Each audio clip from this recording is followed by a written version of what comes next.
Yeah, so the first race, obviously, I was trying to compete. Had a little bit of, didn't have quite as much time as I wanted to. Unfortunately, in the first round, I got taken out, and you can get a new car, but of course, if you get taken out really early, you don't have enough energy to make the whole race. So that was pretty much that race done.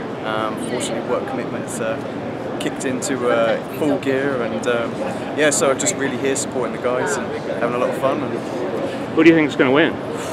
Well, the times have been really close, and I think you can't take the form from the qualifiers through into the finals because new equipment, lots of challenges for the guys to deal with out there. We'll talk about them off record. And yeah, who knows? But I think the drivers were very close in last night's practice. Slightly more rubber down than what the sim racer guys, so I'm hearing. So they equalised it out a little bit. So, but I think it's wide open. So Bono, just behind you at the minute, had a particularly good run yesterday. So perhaps hot favourite at the minute. Have you been to Vegas before? No, first time in Vegas. So what do you think? Disneyland for kids, I think. Yeah. Big kids, should we say. So, yeah, haven't really had a chance to soak it all in. It's just been absolute full on at the moment. So we were yesterday morning. We're up at 4 o'clock in the morning. We had a champagne breakfast in the middle of the Grand Canyon. So chopper ride out there, courtesy of DS Virgin, flew me and Graham out there. So that was just absolutely awesome. Just crazy things like that. We arrived back in Vegas at like 9 o'clock in the morning, and then it was just full on. There was go-kart and all sorts. So yeah, I mean, Visa and all of the sort of Formula E teams have taken such good care of us. We've just had, good. It's just been awesome. So no time to rest. Graham's been getting like 4 hours worth of sleep at night, so he's absolutely shattered. So perhaps not the best preparation for this, but should be still pumped full of adrenaline, I think, for it. Yeah. Thanks, Alex. Cheers. Talk to you later.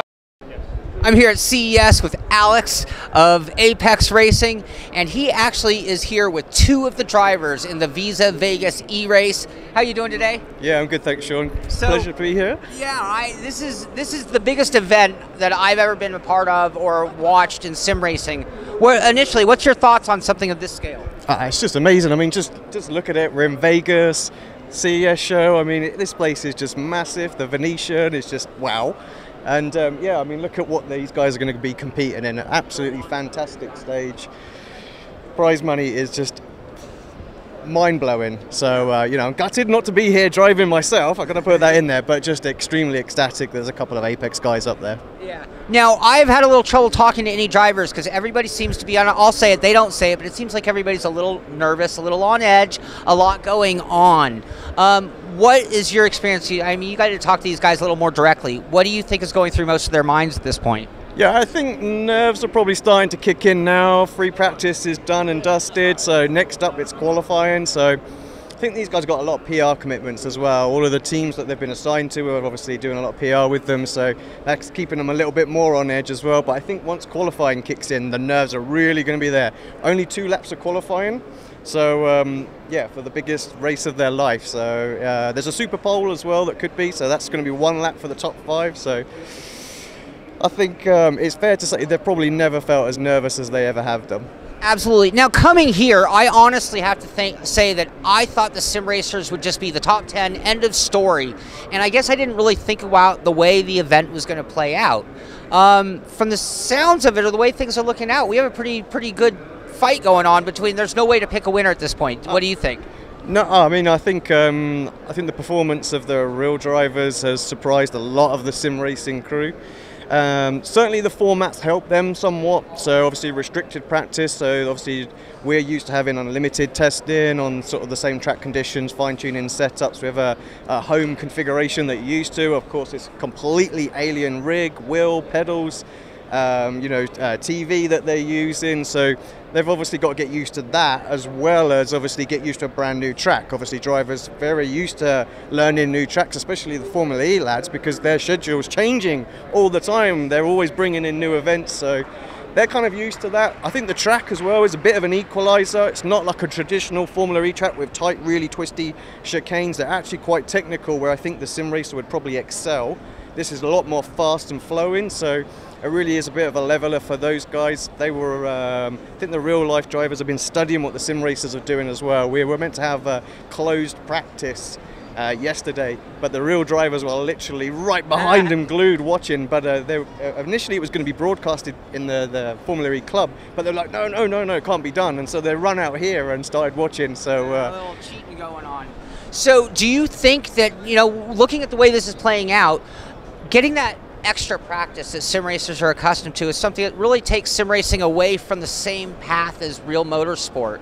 Seeing this playing out, do you think that's something maybe we need to change about sim racing, the amount of prep time we get, or is that just something that's always going to be unique to sim racing? Yeah, I think it's going to be really difficult to get that away from sim racing. When you look at some of the other series, like the World Championship out there now, there's no real way for iRacing to lock down the sim to have that short amount of testing. So I think on an online series, that's always going to be the way it is. When you start to do LAN events like this, well, then you can lock it down and you can lock the circuits down. So I think, if we start to see more of these, which obviously we hope we do, then that could be the way to do it. But I think for online championships, it's always going to be unlimited practice. Okay, now this might be a tough question to answer, but for the online competition getting into here, everybody got to do a little more of their normal routine. How do you think are these 10 sim racers going to do with this? I mean, it's a total change of pace for them. As close as it is out there, I still think the sim racers are going to have the edge, more for the consistency as well. I've been watching, obviously, behind the scenes, seeing what some of the real guys are doing, what the competition's doing, and I think the guys, they can still bang those laps in fairly regularly, where the sort of the pro guys out there, they're still making quite a few mistakes, so there's going to be a lot of wings and a lot of body work on and around the track. So I think they've still got the edge at the moment. It's extremely close. I think that's what Formula E and Visa wanted. They wanted a really good race because they want to sell the story, and I think they're at the moment they're grinning because they've got exactly what they wanted. So I'm looking forward to the final. Obviously wishing my guys the best of luck. So yeah, I'm wishing you guys the best of luck as well. At this point, do you think you could pick a winner? It's really hard to say. I mean, if I'm going to be completely unbiased, I have to say Bono's looking very, very strong, being quickest in all of the practice sessions so far. Graham's looked particularly good, gets up to speed quite quickly as well. So I think that's going to be the key thing. The 2 laps is critical. In testing, it's taken a few of the drivers a little while to get up to that speed. So and it's those that are going to deal with the nerves the best as well. So the only thing perhaps I'm a bit concerned about is because there's so much press coverage of this at the moment, is there's loads of cameras up there where the guys are racing. They're so not used to that as well. So as long as they're not there for qualifying, they need to be left alone. I think that's the main thing. Right. Actually, hey Patrick, come here. Look at who we got here. Patrik Holzmann standing right here. How's it going, Patrick? Good. Yeah. Tough competition. Yeah, Alex and I were talking about the competition a little bit, and I don't want to take too much of your time, but normally as a sim racer you get all the prep time in the world. Here you're being really clipped and only getting a limited amount of practice. How are you dealing with that? I mean, that's kind of a new experience right there. Yeah, it's pretty tough, but it's the same for everyone, so I guess I don't have any excuses. I mean, there's some people out there pretty quick. Bono was topping both practice sessions. It will be tough, but later qualifying will be a different story with all the pressure. 5 minutes, only 2 laps. We'll see how it goes. And you've sim raced for a long time, obviously been in some big races. How does the pressure of something like this in person compare to when you're at home racing in even a big race, but when you don't have a big crowd around you? I don't think it makes a big difference to me. I'm pretty nervous all the time whenever I race. I always want to perform well, so yeah, but obviously to see the people next to you it's a little bit different, but after all I try to not get too distracted by it and hopefully get the job done. Yeah. What was it like coming to Las Vegas, a long way from home, and getting to actually meet guys that you've raced with year after year for a long time? You've known a lot of these guys prior to this event. Yeah, it's pretty cool. I was actually more looking forward to meet the sim racers than the actual professionals, because it's just so cool to meet them. You race them on a regular basis for years now, and to meet them face to face, just incredible. Now, often honestly, setup is a big part of racing for a lot of us. Right now, you're having to completely be adaptable to a new setup, a new car, a new sim in some cases, new equipment. What's that process like? I mean, is that slowing you down much? I think so. I would guess we're at home. Probably all of us would be a second or 2 seconds quicker. It's just very difficult. We have different screens that have input lag that makes it a bit more challenging. I guess that the pedal's the biggest problem, so we're not used to that. We're probably most of us braking at home by brake pressure. Here we're braking by distance, so it's a little bit different, but as I said, it's the same for everyone, so we'll see.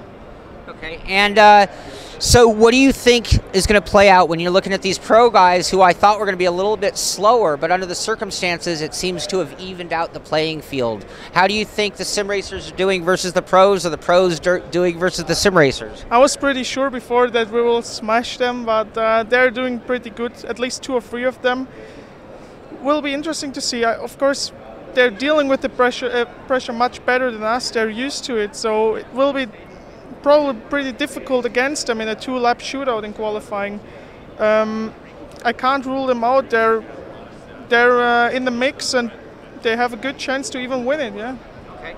Now, how hard is passing in these cars? So if you don't get a great qualifying run, does that mean you're out, or do you think you still have a chance to move forward? Not just you, any driver out there. Do you think you still have a chance to move forward, or is it that hard to pass? It is hard to pass. You have only very little slipstream, so qualifying will be crucial. I guess you can pass 2 or 3 people within 28 laps. That's not a lot, so 2 or 3 people would be quite a good job, but if you're down there 10, 15, you're pretty much out of the win. You can't win anymore. So it's but every position could mean a big difference in money as well. Yeah. So 11th to 30th gets all the same money, so that doesn't make any difference, but from 10 up you get more and more, so every position is worth a lot of money, so it's going to be interesting. Yeah. I think that just standing here right now, this pretty much makes you already one of the most well-paid sim racers in the history of sim racing. I mean, even depending, regardless of finish, just being here, you're already sitting there in the highest paid sim racer ever. Yeah, Alex just told me that as well, because I was a little bit disappointed with my performances so far. But he said, I'm in premium spot right now. I have won a lot of money, so I can grab a bonus now. I have to see it this way, but I'm already a winner. Yeah. Absolutely. Yeah, we should all bow down to you. You're a god of sim racing. Thank you very much. Thank you, Alex. Sure. All right.